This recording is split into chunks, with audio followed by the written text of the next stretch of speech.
그 다음에 이제 지난주에 제가 이제 그 경제지표, 그 경제지표에 대해서 좀 설명을 드리고, 다시 얘기하지만, 이 경제지표는 이제 각 나라마다 경제지표가 있어요. 그러니까 한국에는 한국의 경제지표가 있고, 옆에 일본은 일본대로 경제지표가 있고, 옆에 중국은 중국대로 경제지표가 있고, 그다음에 저쪽 EU 같은 경우는 유럽 쪽에 그 EU는 EU대로 또 경제지표가 있고, 미국은 이제 미국대로 경제지표가 있는데, 전 세계 경제지표 중에서 오히려 우리나라 경제지표보다도 미국의 경제지표, 우리 투자자들 입장에서요.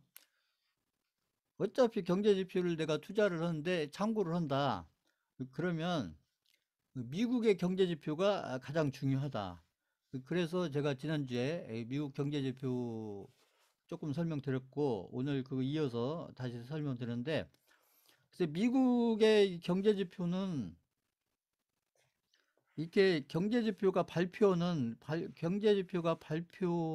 날짜가, 그 발표일이 거의 정해져 있다는 거죠. 이게 어떤 식으로 정해져 있냐면, 그래서 뭐 매월 이런 식으로 매월 뭐 첫 번째 월요일, 뭐 매월 첫 번째 뭐 화요일, 매월 뭐 세 번째 뭐 목요일, 뭐 이런 식으로 예를 들면 그렇게 이게 여기 지금 달력에 표시되어 있는 것처럼 이건 이제 2021년 5월 기준으로 설명드렸지만 지금도 마찬가지라는 얘기죠. 이렇게 매월 며칠 날,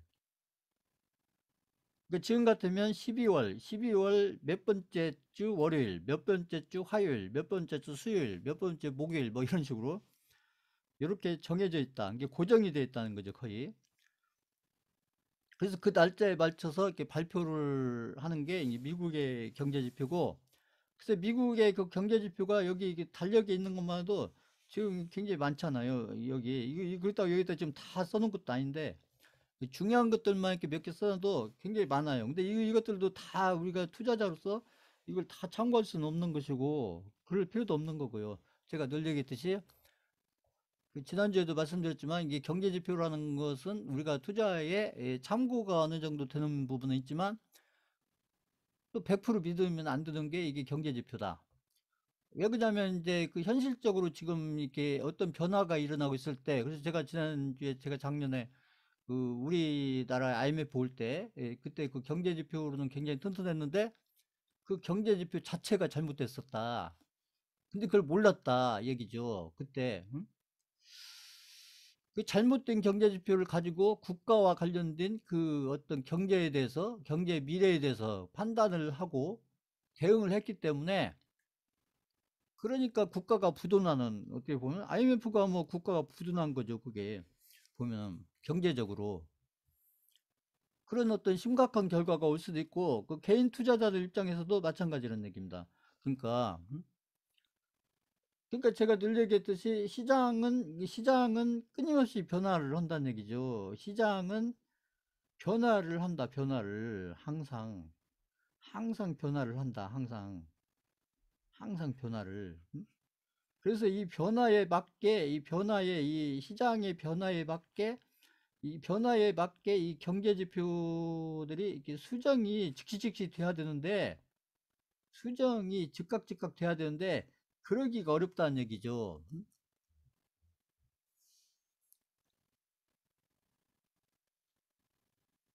그래서 시장의 변화를 경제 지표들이 이렇게 쫓아가지 못하는 그런 부분들이 있기 때문에, 그 경제 지표를 100% 믿고 그거에 근거를 두고서 이렇게 투자 판단을 해가는 것은 상당히 리스크가 있다. 리스크가 적지 않은 리스크가 있다. 이런 얘기예요. 그러면 이제 경제 지표가 전혀 도움이 안 되냐? 그건 아니라는 거예요. 그러니까 이제 이 경제 지표는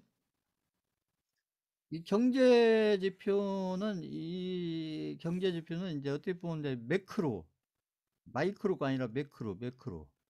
그러니까 시장이 이렇게 추세적으로 앞으로 한 1, 2년 정도 시장이 상승할 것이냐, 하락할 것이냐. 이렇게 저희처럼 이렇게 중장기를 하는, 저희처럼 이렇게 어떤 투자를 같은 종목을 하더라도 이렇게 중장기로 1년, 2년, 3년, 4년, 5년 이렇게 중장기로는 투자자들 이게 매크로의 시장의 흐름이 예, 시장에 대한 판단이 의미가 있는 거죠. 그러니까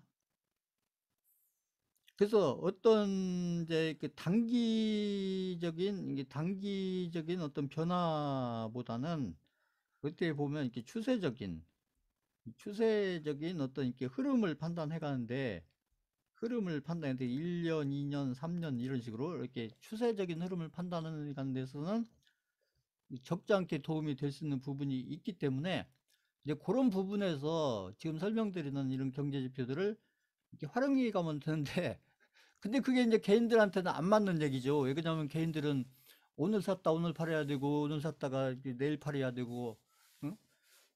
이번 주 샀다가 다음 주에 팔아야 되고 이런데 뭔 추세가 뭔 필요 있어요. 응? 자, 근데 그런 개인들이 이게 단기 단타라는 개인들이 또 경제 지표를 중시한다. 이런 얘기잖아요. 현실적으로 보면.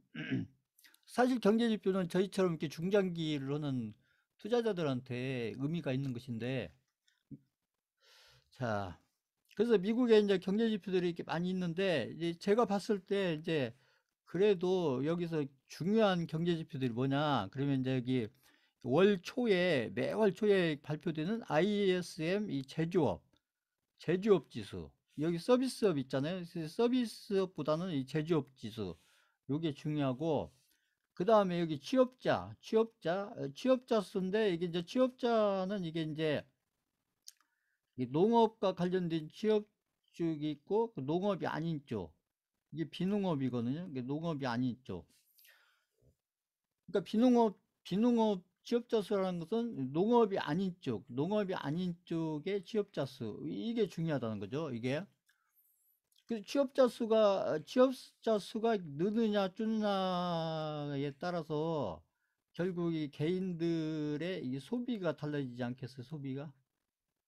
아무래도 개인들이 이 취업자 수가 는다는 얘기는 그만큼 개인들 중에 그 돈을 버는 사람들이 는다는 얘기니까 그 개인들이 그저 직장을 잡든 어디 뭐 아무튼 이렇게 해서 소득이 생긴다는 얘기이기 때문에 크든 작든 소득이 생기는 사람이 많아지면은 그만큼 소비가 많아지면 소비가 늘 수가 있고 이 취업자 수가 줄어들면 그만큼 소비가 줄어들 수 있는 거고 이러니까 그러니까 이게 비농업 그 취업자 수 이게 중요한 거고 소비자 물가 우리가 물가 얘기하는데 이게 물가 이게 소비자 물가지 소비자 물가 그러니까 개인들 입장에서 그 개인들의 소비자 물가 이게 우리가 이제 CPI 이렇게 얘기하는데 그래서 그 소비자 물가 이게 중요하고요. 그러니까 그 다음에 이제 소비자 물가가 결국은 우리가 이제 판매도 이제 도매 판매가 있고 소매 판매가 있는데 보통 개인들이 이렇게 사가는 것은 보통 이제 소매 판매를 하는 거죠. 이제 사업하시는 분들이 이제 물건을 사가는 거는 이제 도매 그렇잖아요. 도매급으로 이렇게 이제 물건을 많이 사가지고 그 장사를 하든 아무튼 이렇게 뭐 중간중간에 아무튼 그런 대리점을 하든 이게 그렇게 되는데 보통 개인들은 이제 소비자 입장에서 이렇게 이제 뭐 하나를 사든 두 개를 사든 뭐한 박스를 사든 뭐 이런 식으로 그 라면 한 박스를 사든 라면 하나를 사든 예를 들어서 그 개인들이 라면을 산다 그러면 뭐 하나 사든지 아니면 한 박스 사든지 아니면 이렇게 작은 이렇게 세트로 사든지 이러겠죠. 그러나 이제 그 어떤 같은 거자도 라면을 이렇게 그 가게를 운영한다든지 이렇게 라면을 가지고 뭔가 사업을 한다든지 이런 분들은 사더라도 이렇게 막 해서 막 10박스, 20박스, 50박스 막 이런 식으로 사지 않겠어요? 그러니까 달라지잖아요. 그런 게 도매로 사는 거고, 개인들이 사는 것은 한두 개 아니면 한 박스, 두 박스 이런 식으로 사니까 그게 소매 판매죠. 소매 판매. 소매 판매. 이게 이제 바로 이제 소비를 얘기해 주는 거죠. 소비를 얘기해 주는 거고, 그 다음에 제가 했던 이제 국가 전체적인 면에서 이 지표를 볼 때 가장 이제 단위가 큰 게 이게 GDP다. 그리고 제가 GDP는 뭐 이렇게 하고 제가 이렇게 외워야 된다. 제가 이렇게 설명을 드렸잖아요. 이게 이제 지난주에. 음? 이 가게하고 기업하고 있잖아요. 또 뭐 있어요. 아무튼 음? 가게, 기업, 그 다음에 외국 이렇게 네 개를 기억을 하고 계셔야 된다. 이게 이제 GDP가 이게 이제 그 국가 단위로 봤을 때 규모가 가장 큰 지표고, 그래서 지금 이렇게 한 5개 정도, 하나, 둘, 셋, 넷, 이렇게 5개, 5개 정도 이 지표들이 미국의 지표를 볼 때 가장 중요한 지표들이다. 이렇게 보시면 되고요.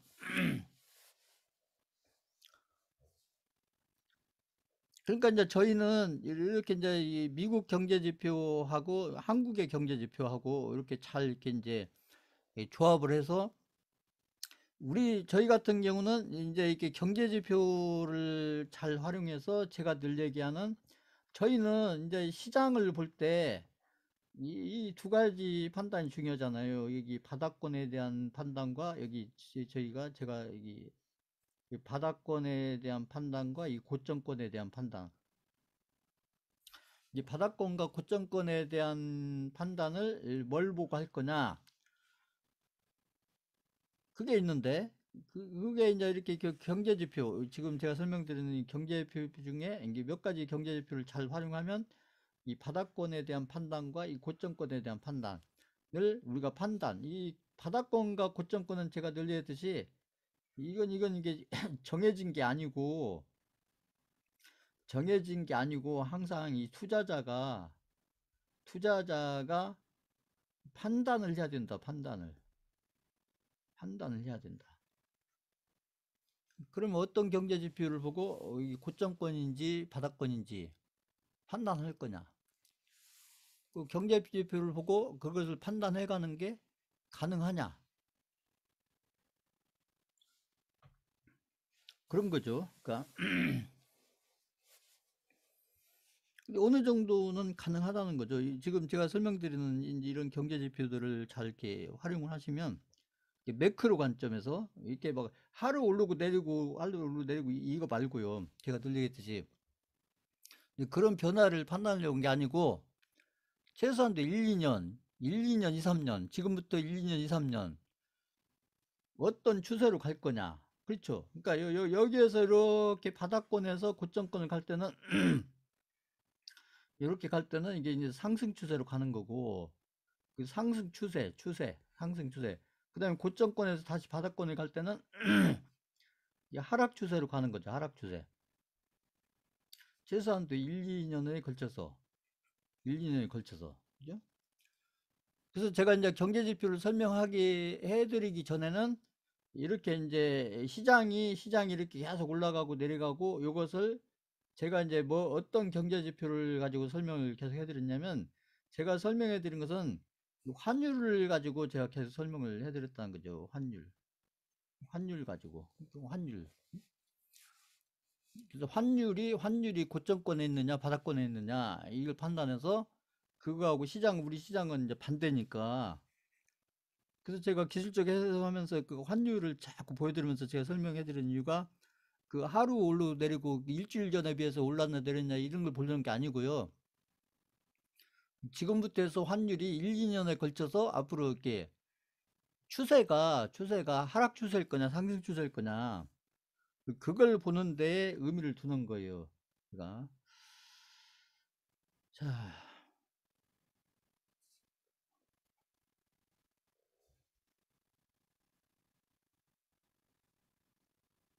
크기를 좀 조정을.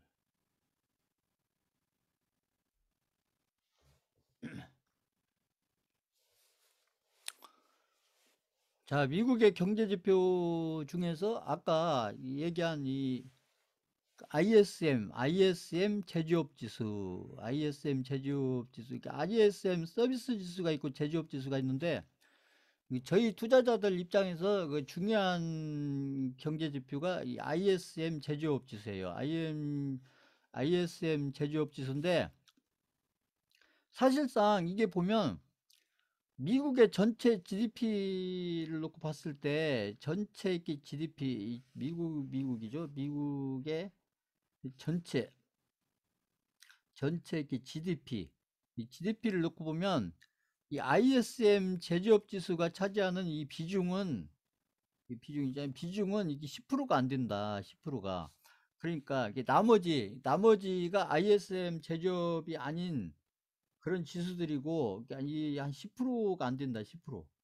그러니까 ISM 제조업, ISM 미국의 제조업은 실질적으로 여기 전체 GDP에서 보면 이게 10%가 안 된다, 10%가. 그러면 나머지 여기 한 90%, 90% 있잖아요, 90%. 그러면 이 90% 중에서도 특히나 이 중에서도 전체적으로 보면은 이게 한 70%, 70% 정도가 보면은 이렇게 이제 이건 제조업이고요. 제조업. 지금 설명드린 제조업이고 70% 정도가 이게 소비라고 했잖아요. 제가 미국의 소비는 전체 GDP 중에서 거의 한 3분의 1에 해당되기 때문에 규모가 엄청 큰데,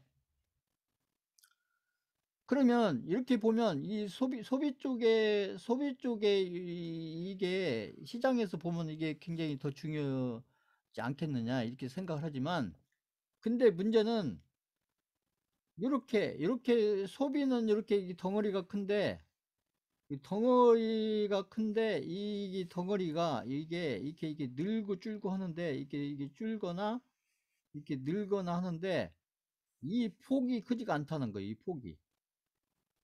이 폭이 크지가 않다. 이 폭이. 이게 왜 그러냐면 이게 소비와 관련해서는 우리가 개인적으로 생각해 보면 그 개인들이 예를 들어서 한 가게를 그래서 가게를 기준으로 해서 우리가 이제 이렇게 가계부 같은 거 이제 보통 쓰시겠지만, 한 가게를 기준으로 해서 그래서 월에 우리는 그래서 한 뭐 4인 가족 기준으로 해서 월에 우리는 한 250 정도를 소비를 하면 된다.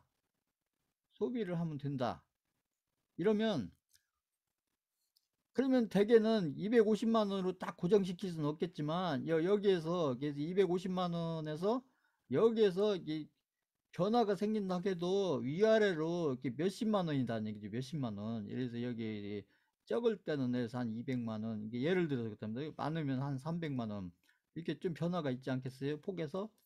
예를 들어서 250을 기준으로 하면, 그래서 이제 250을 기준해서 이렇게 위로 올라가든 밑으로 내려가든 이 폭에서 이 변화하는 게 크지가 않기 때문에, 이게 그래서 전체를 합쳐놓고 봐도 전체 덩어리에서 이게 작아지고 커지고 이게 이 폭이 크지가 않다.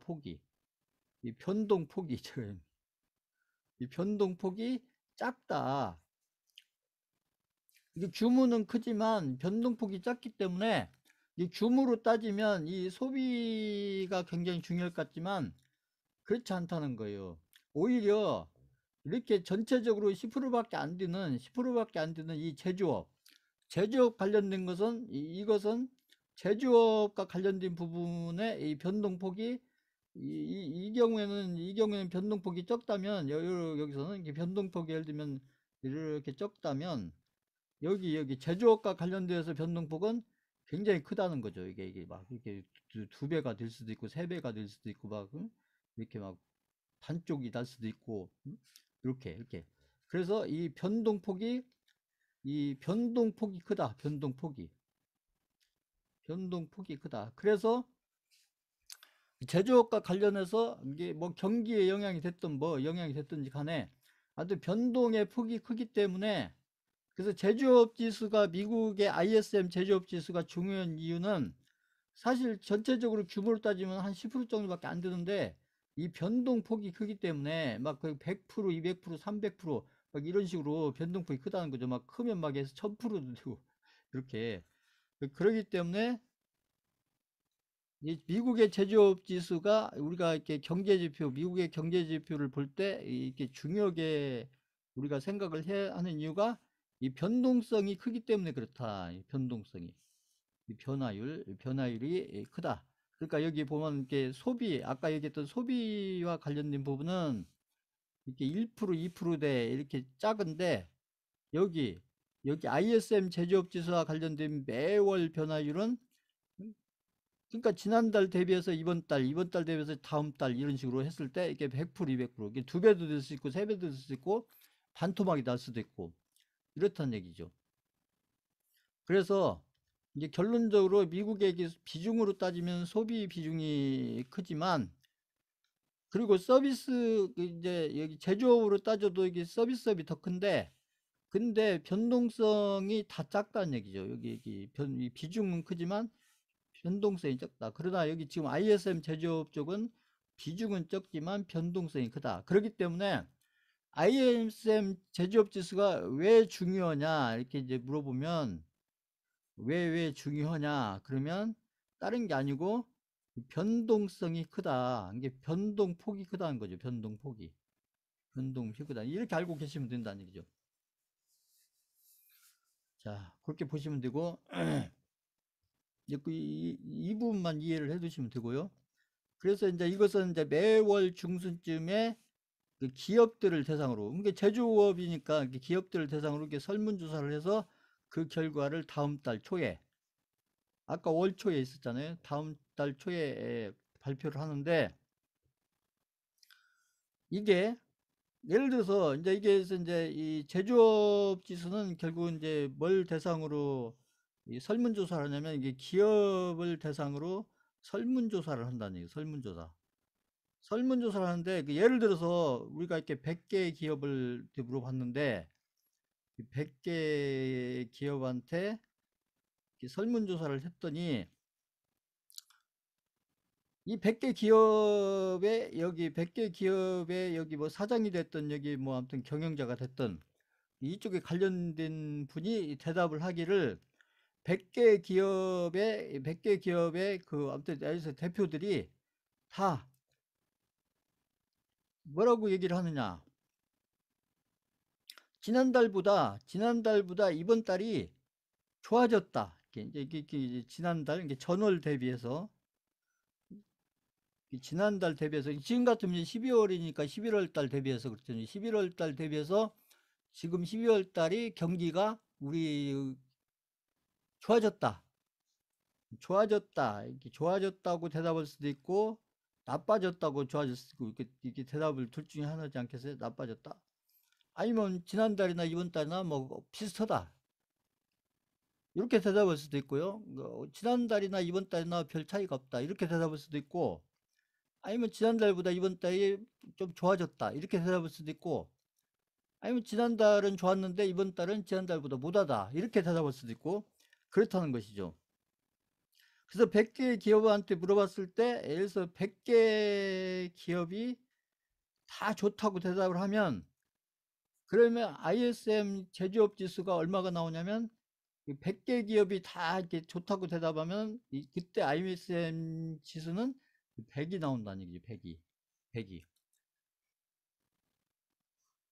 그런데 반대로 100개 기업한테 물어봤더니 100개 기업에서 대답한 게 다 나쁘다. 이렇게 대답을 했다. 나쁘다. 이렇게 대답했다. 그러면 이 ISM 제조업 지수는 얼마가 나오냐? 그러면 0이 나온다니. 0. 그러면 예를 들어서 100개 중에서 50개 기업은 좋아졌다고 대답을 하고 50개 기업은 나빠졌다고 대답하고, 이러면 반반이잖아요. 반반. 그러면 전체적으로 보면, 지난달이나 이번 달이나 이게 전체적으로 보면 별 차이가 없구나. 그래서 이렇게 50, 여기 이제 여기 보실 때, 그래프를 보실 때, 이 50 근처 이렇게 있으면 지난달이나 이번 달이나 별로 달라진 게 없다. 이렇게 대답한 사람들이 반반이다. 이런 뜻이에요. 반반이다. 100을 기준으로 했을 때 반반이다. 이렇게 얘기한 거고, 이렇게 아래쪽으로 대답을 많이 했다는 것은 그만큼 지난달 대비해서 이번 달이 나빠졌다고 대답한 사람들이 많다는 얘기고요. 이게 50보다 많다는 얘기고, 그러니까 여기 숫자로는 이제 50 밑으로 내려놓은 거고요. 근데 지난달보다 이번 달이 더 좋아졌다 이렇게 대답한 사람들이 이게 100개 중에서 55개 기업 이상이 좋다고 대답을 했다. 그러면 우리가 얘기하는 이런 경우가 이제 경기로 따지면 이게 이제 경기가 좋다. 이렇게 판단을 할 수가 있다는 얘기죠. 경기가 화랑이다. 그러니까 물건을 만들어서 팔면 즉시 팔린다. 이런 얘기죠. 오히려 팔 물건이 부족하다.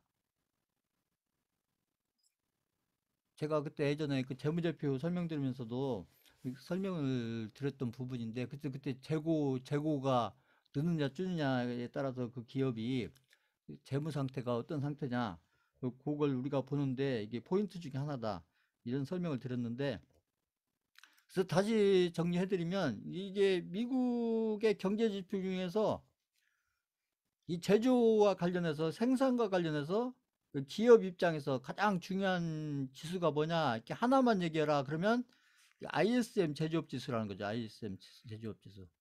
그래서 ISM 제조업 지수가 뭔지를 제가 이렇게 쭉 설명을 드렸고, 그 다음에 이제 보통 이제 그래프가 이런 식으로 나오는데, 이런 그래프를 우리가 이제 어떻게 해석을 할 거냐 이렇게 봤을 때, 그럼 여기 보면 이게 보면 이게 2020년 여기가 어디 언제냐면 2020년 3월 달이에요. 2020년 3월이 언제? 이게 코로나 왔을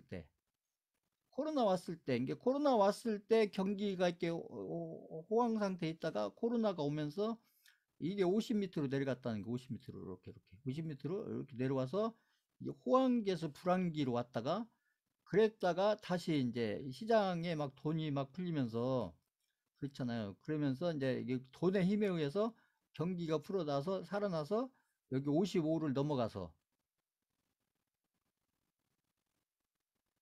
여기 55를 넘어가서 55를 넘어가서 여기 거의 60, 그죠? 여기 60 근처 갔기 때문에 이게 코로나가 와가지고 이게 경기가 굉장히 안 좋아졌다가 경기가 좋아진 걸로, 이게 이런 식으로 대답을 했다는 얘기죠. 그때.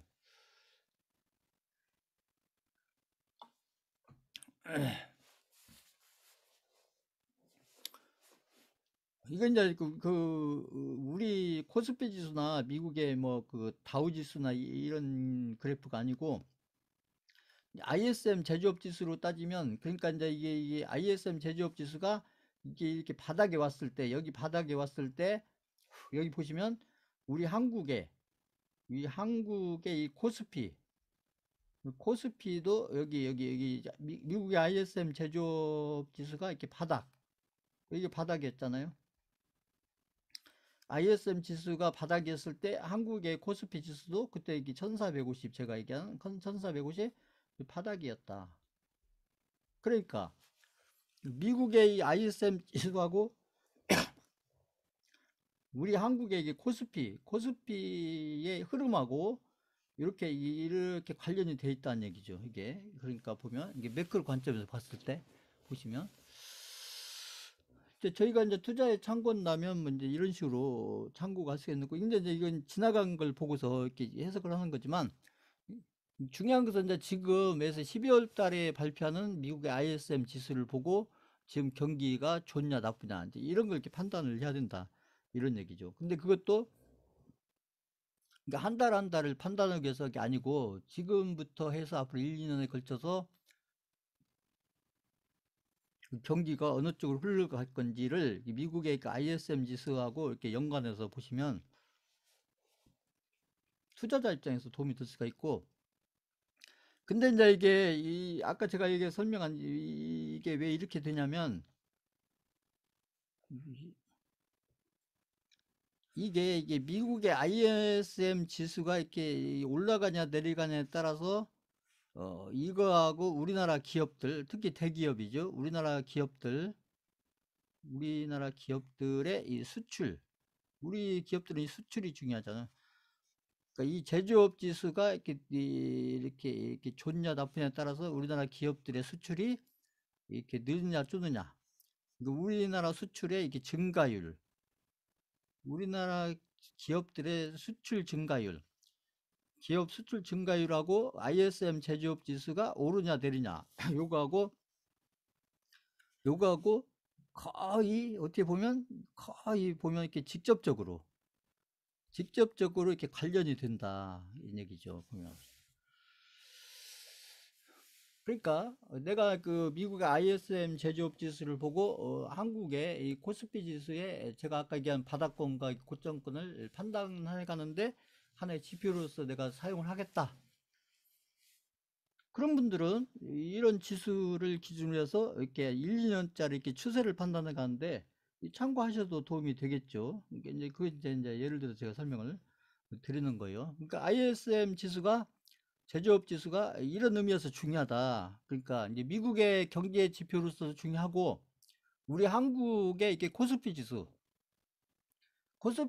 앞으로 미래 흐름, 그것도 추세와 관련해서 미래 흐름과 관련해서 이렇게 ISM 지수가 상당히 중요한데 아무튼 이제 결론적으로 제가 설명을 드린 거예요. 생각보다 시간이 많이 걸리네 이게. 자,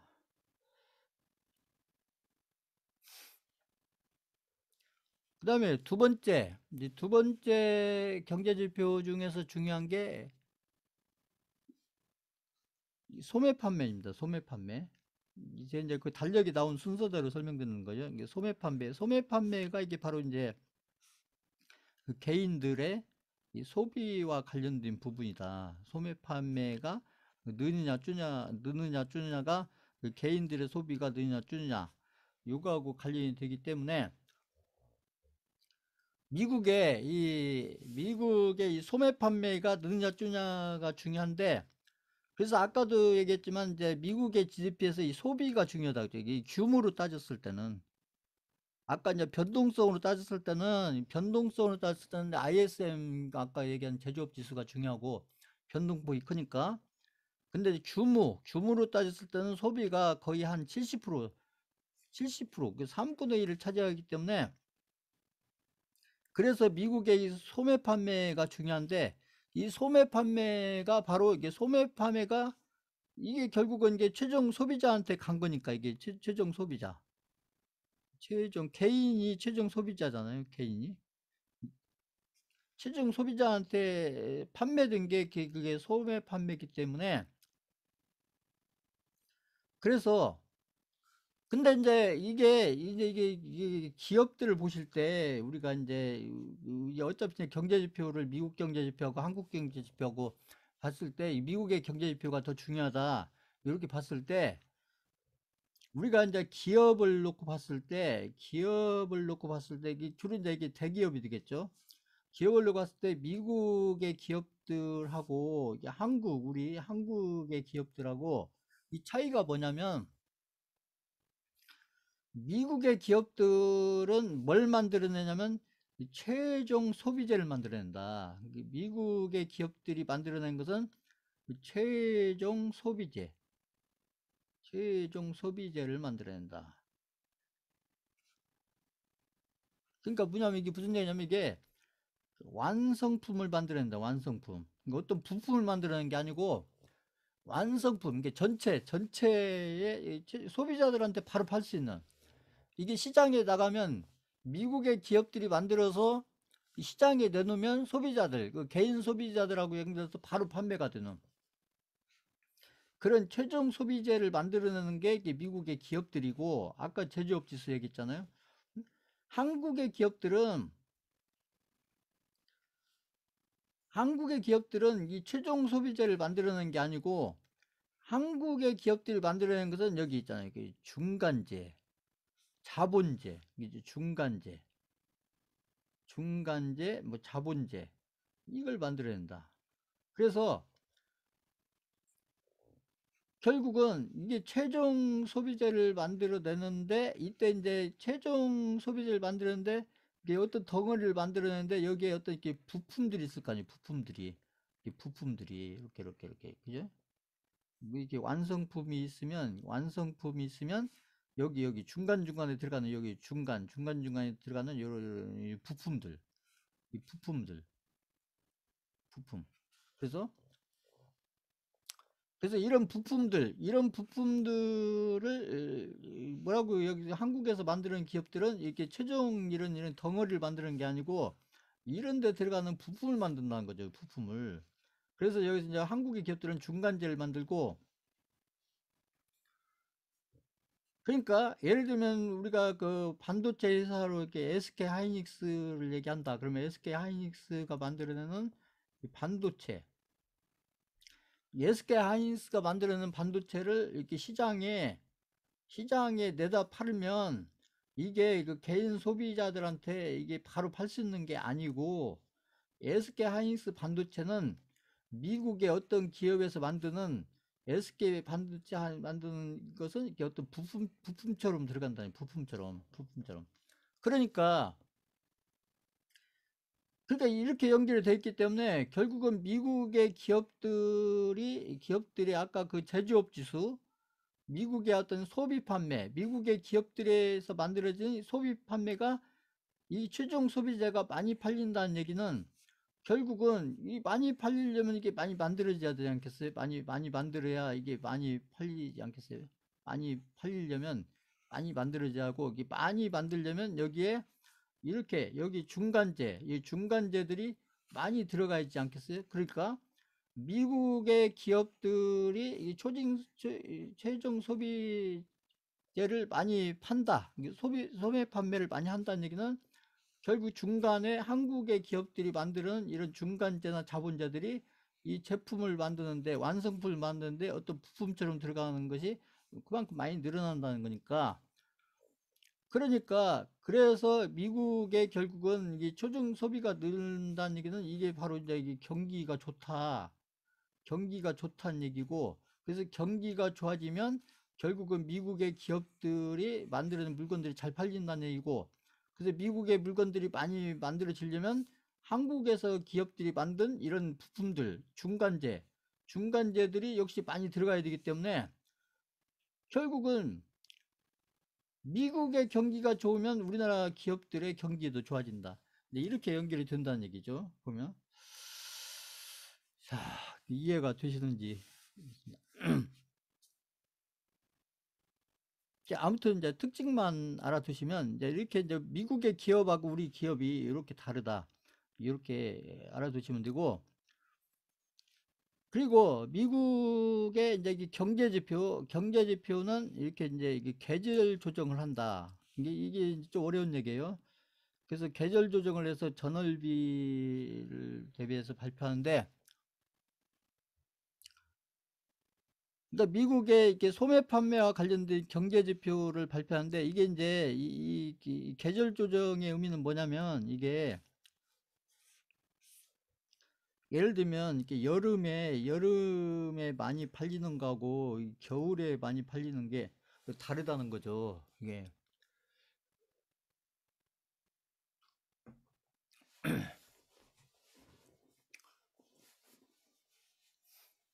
여름 같은 경우는 예를 들면 그 여름에는 예를 들어서 막 그 휘발유 같은 거 이런 것들이 많이 팔린다. 왜 그러냐? 사람들이 막 그 여름에 휴가 가고 뭐 이렇게 차 가지고 막 그래서 바캉스 가고 막 이러니까 휘발유가 많이 팔리면 여름에 이게 휘발유 값이 올라가지 않겠어요? 이렇게 휘발유 관련된 가격들이. 근데 이게 그래서 4월, 5월, 4월, 5월, 6월까지는 어떤 이게 휘발유 가격이 이렇게 좀 안정적으로 있다가 갑자기 7, 8월 달 들어가면서 이게 막 많이 오른다. 그만큼 소비가 느니까. 그러는 경우에 갑자기 6월하고 7월하고 비교를 하면 이게 갑자기 많이 증가한 것처럼 보이는 것은, 이건 정상적인 것이 아니라는 거죠. 이것은. 그래서 이렇게 하다가 갑자기 딱 이 가격이 뜨는 것은, 이 부분은 조정을 해줘야 된다. 조정을. 이게 정상적인 게 아니다. 이래서 이제 계절 조정을 해주고, 겨울 같은 경우도 마찬가지예요. 겨울 같은 경우도 예를 들어서 그 7월, 8월, 9월, 뭐 10월 이때까지는 옷이 이렇게 많이 안 팔리다가 11월, 12월 이렇게 가면서 옷이 많이 팔리면서 옷값이 막 올라간다. 왜냐면 이제 추워지니까, 겨울이 오면서 추워지니까 옷값이 많이 팔린다. 그러면 10월 달 대비해서 12월 달에 이 값이 갑자기 커진다. 그러면 이것은 어떤 경제적으로 이렇게 정상적인 흐름이라기보다는 어떻게 보면 이런 부분들이 이제 어떤 계절 효과라는 거죠. 계절 효과. 이런 게 계절 효과. 이게 계절적인 효과에 의해서 이런 결과들이 나오기 때문에, 미국 같은 경우는 이런 부분을 조정을 해준다는 얘기, 조정을. 거기 한두 달만 그런 현상이 나오기 때문에, 이게 정상적인 어떤 시장 흐름에서 이렇게 갑자기 어떤 가격이 올라가는 그런 어떤 소비 패턴이 나오기 때문에 이제 그런 부분들을 조정해 주는 것을 이제 계절 조정이다. 이렇게 하는데 이것은 이 계절 조정을 하는 것은 미국만 그렇게 한다. 미국만. 그러니까 예를 들면 이제 한국이라든지 일본이라든지 중국이라든지 유럽이라든지 이런 나라들은 이런 계절 조정을 하지 않고 그 미국은 이제 계절 조정을 해주는 이유가 딴 게 아니고 이게 전월 대비해서 이 지표를 만들어내기 때문에 그래서 계절 조정을 해주는 거고 그 다른 나라들 한국이라든지 다른 나라들은 이렇게 해서 전월 대비하는 게 아니고 다른 나라들은 전년 동월 대비 전년 동월 대비해서 전년 동월 대비 그게 무슨 얘기냐면 지금 예를 들어서 지금 2022년 지금 12월 달이다. 그러면 이때에 갑자기 옷값이 이렇게 올라간다고 해도 이것을 여기 11월 달, 12월 달에 옷값이 올라간다 도 이걸 10월 달 대비해서 요거 이렇게 늘어난 거 요걸 보는 게 아니고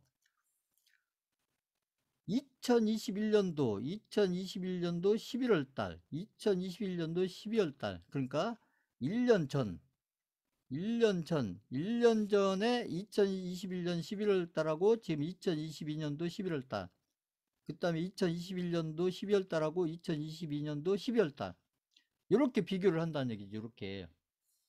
그래서 같은 지표를 보더라도 전년 동월 대비로 해서 지표를 만드는 경우가 보통 우리나라를 비롯해서 대부분 나라들이 그런 방식을 취하고 있는데 오직 미국만 이렇게 전월 대비해서 지표를 발표하고 있기 때문에 그래서 이게 장단점이 있어요. 그래서 이제 미국 같은 경우 이렇게 전월 대비를 하면은 아까 제가 얘기한 거예요. 시장의 변화를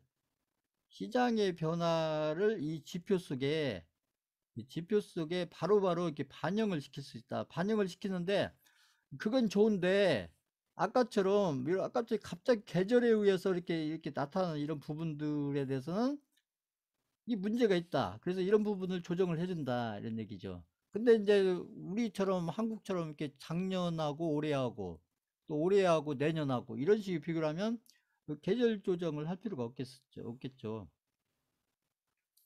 그래서 그 소매 판매는 여기서 이 자동차, 뭐 의류, 건축자재, 이게 소매 판매들에 대해서 지표를 발표를 하고 그래서 이게 보시면 여기 이제 그래프를 보시면 이거 이제 작년 코로나 때를 보면 이 전월비로 해서 이 지표를 만들어서 이렇게 그림을 그려보면 이렇게 막 변동폭이 크다는 거죠. 떨어질 때 막 큰 폭으로 떨어지고 올라갈 때 큰 폭으로 오르고 이게 지난달 대비해서 올리니까 지난달 대비해서 이게 지표를 만들기 때문에 이렇게 변화가 크다, 변동성이 크다. 이게 변동성이 크다는 얘기죠. 근데 아까 그 전년 대비 하는 경우에는 이 변동성이 이것보다는 상대적으로 적다. 상대적으로 적다. 그러니까 상대적으로. 자, 그래서 여기에서 이제 미국식으로 얘기하는 이게 이제 미국이 이게 다른 패턴을 가지고 있는데 미국의 경제 지표가 중요하기 때문에 저희도 어쩔 수 없이 그렇게 따라갈 수밖에 없는데 그러니까 미국이 우리하고 이게 다른 어떤 이런 지표를 이렇게 방식으로 쓰고 있기 때문에 그 차이점을 알고서 보셔야 된다 이 얘기죠. 그래서 우리 같은 경우는 이제 전년 대비해서 이런 그림을 그리는 거고 미국 같은 경우는 이게 전월 대비해서 이렇게 이제 이 변화를 보는데 결국은 이제 우리 투자자 입장에서는 결국 어떤 게 좋냐 이 두 개를 다 보는 게 좋다는 얘기죠. 두 개를. 이 전월 대비 것도 보고 이 전년 대비 것도 보고 이렇게. 자, 그래서 이게 코로나 이후에 이게 소매 판매가 이렇게 급증을 했는데 이게 보시면 이게 코로나 이게 2020년 3월 달 이후에 이렇게 해서 이 소매 판매가 이 굉장히 크게 늘어났잖아요. 소매 판매가 많이 늘어났는데 그러면 2020년 3월 달에 소매 판매가 왜 이렇게 늘어났느냐? 그걸 생각을 해보셔야 되는데 이제 이 그림에서 보시면 그때 소매 판매가 늘어난 것은 이제 왜 이런 소매 판매가 늘어났냐면 그때 뭐 경기가 좋아서 소매 판매가 늘어난 건 아니고요. 이때는 이제 뭐가 있었냐면 이때는 이제 이 코로나 때문에 대부분 직장 다니는 분들이나 기업 다니시는 분들 이런 분들이 다 거의 대부분이 이 재택근무를 했다는 거예요. 재택근무. 이 재택근무를 하다 보니까 사람들이 어떻게 생각을 바꿨냐면 이게 이제 회사도 안 나가고 뭐 직장도 안 나가고 집에서 근무하고 그러니까 그런 이제 흐름으로 가니까 결국은 이 재택근무를 하다 보니까 사람들이 그 전에는 사람들이 이제 이 주택이라는 개념이 코로나가 오기 전에 이 주택이라는 것이 코로나 오기 전에는 그냥 와서 잠이나 자고 좀 쉬는 곳이고 이렇게 생각을 했었는데 이 재택근무를 하다 보니까 거의 이제 집에 있는 시간이 많아졌던 거지. 집에 있는 시간이 많아다 보니까 그러니까 사람들이 이제 어떻게 되냐. 그러니까 집을 이제 막 꾸미기 시작했더니 막 인테리어도 하고 예를 들어서 응? 그 차 가지고 움직여야 되는 경우가 대중교통보다는 자기 차로 움직여야 되니까 이 차를 바꾼다든지 응?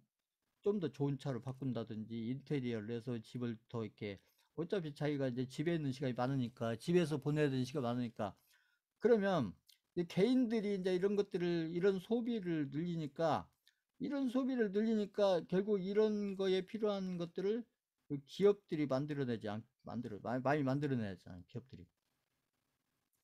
기업들이 이런 흐름에 맞춰서 기업들이 그래서 이런 인테리어를 많이 하고 막 해서 차를 사고 그렇잖아요. 우리가 막 코로나 이후에 뭐 현대차 무슨 차 같은 거 살려면 막 신청해 놓고 막 1년 기다린다, 2년 기다린다, 3년 기다린다 막 그런 얘기가 있었잖아요. 보면 그래서 아무튼 이제 이런 이유들 때문에 이렇게 소매 판매가 이렇게 늘어났고 그 소매 판매를 이렇게 월로 따졌을 때는 이렇게 변동성이 큰 이런 그림 이게 미국식이라는 거죠. 미국식. 근데 한국식으로 따지면 이렇게 전년 대비 그림을 그리기 때문에 이게 변동폭이 적은 거고. 그래서 미국에서 중요한 게 아까 얘기한 그 ISM 제조업 지수하고 지금 설명드린 결국 소매 판매가 느냐 주냐가 이게 결국 미국의 이게 경기를 얘기하는 거니까 이 경기. 미국의 경기가 좋아지냐 나쁘냐를 얘기하기 때문에 결국 소매 판매와 관련해서 우리가 이게 소매 판매와 관련된 지수를 발표하는데 그림을 그리면 이런 그래프 나오고 이건 이제 코로나 때 제 그림을 이렇게 놓고 여기에 설명할 부분이 있으니까 이게 특징적이기 때문에 이 그림을 제가 아주 설명해 드렸는데 그래서 미국의 경제 지표가 한국의 결국 코스피 지수, 결국 기업과 기업이 이렇게 수출 수입으로 이렇게 연결이 되기 때문에 그래서 미국의 ISM 지수하고 미국의 소매 판매가 느냐 주냐 결국 미국의 소매 판매가 느냐 주냐가 결국 ISM 지수가 높아지냐 낮으냐 관련되고 그리고 한국의 기업들이 그거 관련해서 우리 한국 기업들이 중간재 아니면 자본재 이런 것들을 만들어서 그쪽으로 아무튼 수출을 하고 그러기 때문에 그게 결국은 미국의 어떤 경기하고 한국의 경기가 좀 이렇게 연결되는 형태, 이게 기업과 관련해서 그런 형태가 있기 때문에 그래서 이 우리처럼 이렇게 중장기로 투자하는 투자자들은 이런 이제 제가 지금 설명드리는 이런 경제 지표들을 좀 이해하셔 가지고 이렇게 단기적인 어떤 흐름보다는 어떤 추세를 판단하는데 이렇게 바닥권에서 고점권까지 고점권 바닥권까지 이런 추세를 이렇게 판단해 가는 데 있어서는 이런 지표들도 어느 정도는 도움이 될 수 있다. 이제 이렇게 설명을 드릴 수가 있는 거고, 그래서 이제 미국의 경제 지표를 지금 이제 두 개를 제가 설명드렸고, 좀 약간은 어려우실 거예요. 근데 이제 결론적인 것만 이렇게 좀 알아두시면 되고, 이제 이것을 이제 어떻게 해석해 가느냐, 이제 그런 것들이 중요하겠죠. 지금은 이제 이런 경제지표들이 뭐고 경제지표가 어떤 것들이 있고 그 미국의 경제지표하고 한국의 경제지표가 어떤 면에서 어떻게 다르고 그- 그리고 같은 경제지표를 해석을 하더라도 미국 경제지표를 해석할 때하고 한국 경제지표를 해석할 때하고 어떤 점에서 차이가 있는지 이제 그런 정도만 좀 알고 계시면 우리 투자자 입장에서는 조금 참고가 될 수가 있다 이렇게 볼 수가 있겠어요. 그래서 잠깐 한 5분만 쉬었다 하겠습니다.